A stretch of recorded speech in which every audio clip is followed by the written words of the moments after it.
Welcome everyone to our Lean channel. Today we will complete discussing clause 4.3 of ISO 9001:2015 standard, determining the scope of the QMS.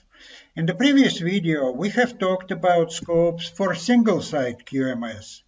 If you missed that video, check the link below to catch up.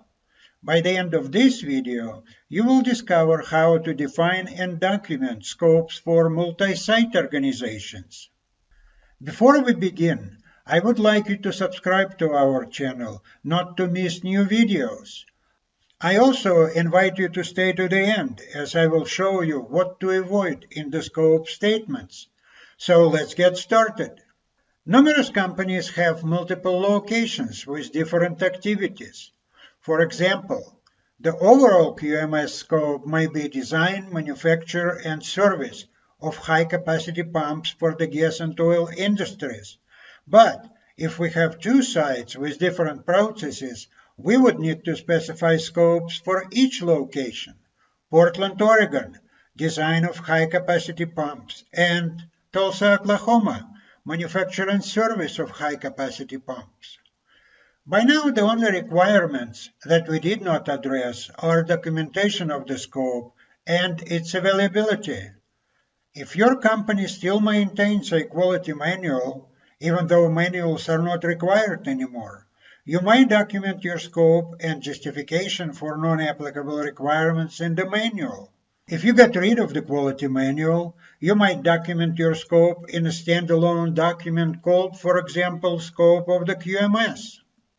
The last requirement of the standard for the scope is its availability. This part is easy. Your scope is on your ISO 9001 certificate. It is public domain and therefore is available to anybody.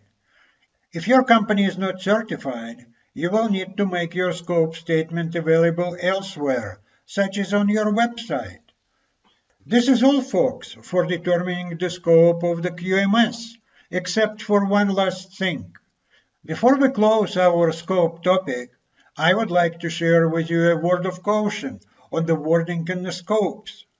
Avoid the buzzwords in the scopes. No industry leaders.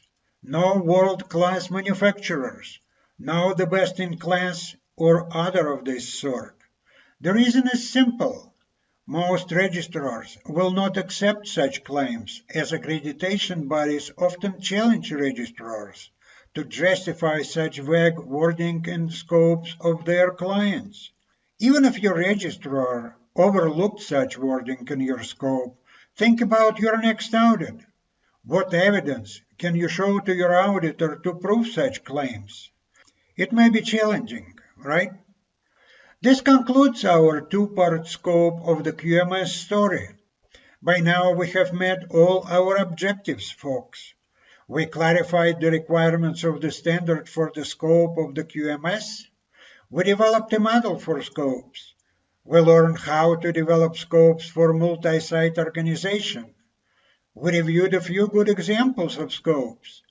We learned where to document scopes. And we know what wording not to use in scopes, not to irritate your registrar and your auditors.